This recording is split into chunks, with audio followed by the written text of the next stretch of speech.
जय श्री कृष्णा, राधे राधे दोस्तों। आप सभी प्यारे दोस्तों को इस बातें ज्ञान के चैनल पर बहुत बहुत स्वागत है। आज की कहानी बहुत ही ज्ञानवर्धक है, इसलिए बीच में न छोड़ें ताकि कहानी आपको पूरी समझ में आए। पूरा कहानी वीडियो देखने से ही आपको, सुनने से ही आपको समझ में आएगा, क्योंकि मैं इसी तरह हर रोज़ एक नई कहानी, ज्ञानवर्धक कहानी मैं लाता रहता हूँ। तो दोस्तों, देर न करते हुए बढ़ते हैं आज की एक नई कहानी, एक नए वीडियो की तरफ। वीडियो शुरू करने से पहले आप सबसे एक गुजारिश है, जो भी हमसे नए मेहमान जुड़े हैं वो कृपया चैनल को लाइक करें, सब्सक्राइब करें और शेयर करें और घंटी के निशान को ज़रूर दबा दें ताकि हमारा वीडियो आपको ढूंढना न पड़े, तुरंत आपके पास नोटिफिकेशन जाए। तो दोस्तों, आपका समय बहुत ही कीमती है, आपका समय वेस्ट ना करते हुए बढ़ते हैं एक कहानी की ओर। दोस्तों, एक बार की बात है, एक गांव में एक तोता एक पिंजरे में कैद रहता था। उसके मालिक ने पिंजरे में रखा था। वह उस पिंजरे से निकलना चाहता था, लेकिन बिना किसी सहारे के वो कैसे निकलता था, नहीं कर सकता था ऐसा। एक दिन मैना उड़ते उड़ते हुए उस गांव में पहुंची।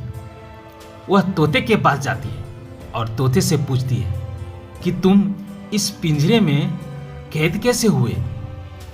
तब तोता कहता है और बताता है कि मैं पहले एक जंगल में रहता था जहां पर बहुत शिकारी आते थे। एक दिन एक शिकारी ने मुझे और मेरे कुछ दोस्तों को कैद करके इस शहर में बेच दिया, जिसके बाद इस घर के मालिक ने मुझे खरीद लिया और पिंजरे में बंद कर दिया। मैं इस पिंजरे में नहीं रह सकता, मैं भी तुम्हारी तरह आज़ाद घूमना चाहता हूँ और आसमान में खुले पंख में उड़ना चाहता हूँ। मैं भी आज़ाद रहना हूँ तुम्हारी तरह। इसमें क्या तुम मेरी मदद करोगी? मैना ने तोते से कहा कि बिल्कुल, मैं इस पिंजरे से निकालने में तुम्हारी अवश्य मदद करूंगी। मैना की सहायता से तोता पिंजरे से आज़ाद हो गया।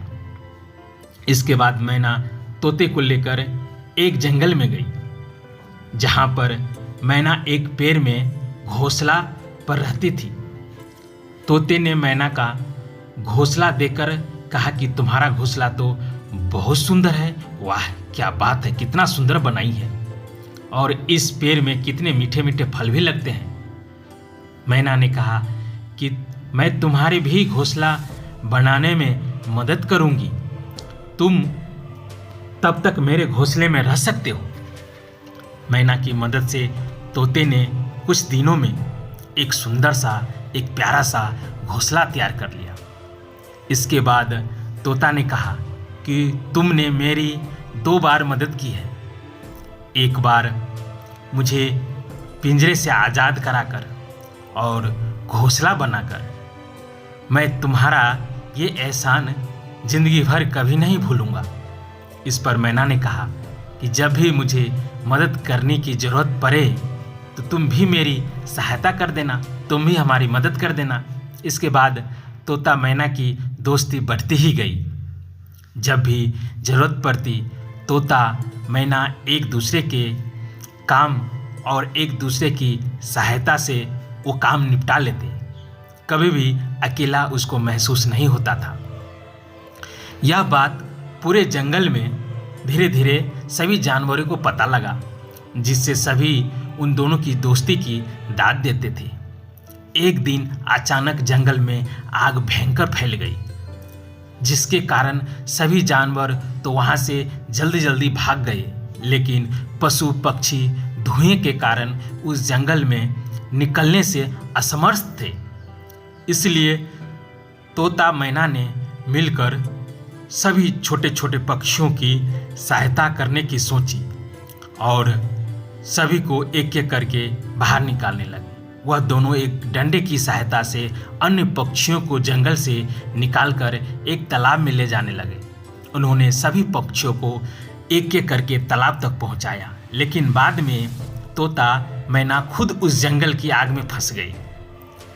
जंगल में आग काफ़ी बढ़ चुकी थी, जिसके कारण पूरे जंगल में धुआं हो चुका था, जिसके कारण तोता और मैना को कुछ भी नज़र नहीं आ रहा था। तोता को आखिर कैसे ढूंढे या मैना को आखिर कैसे ढूंढे। मैना तोता को आवाज़ दी कि मुझे कुछ भी दिखाई नहीं दे रहा है और मुझे सांस लेने में भी दिक्कत आ रही है। अभी तोतों ने कहा कि मुझे भी कुछ नहीं दिखाई दे रहा है। इसके बाद मैना जंगल की आग में समा गई और अपने प्राण त्याग दिए। तोता मैना को आवाज़ देता रहा। उसे नहीं पता था कि मैना जिंदा भी है या मर गई। तोता तो इधर उधर बिना कुछ दिखे उड़ता रहा और आग की चपेट में वो भी आ गया। वो भी एक दूसरे में आग में समा गई। कुछ समय बाद भी तोता और मैना तालाब में नहीं पहुंचे तो अन्य पक्षियों को समझ में आ गया कि तोता मैना हमारी मदद करते करते इन आग की भेंट चढ़ गई, जिससे सभी पक्षियों और जानवरों ने उसकी मौत का शोक मनाया।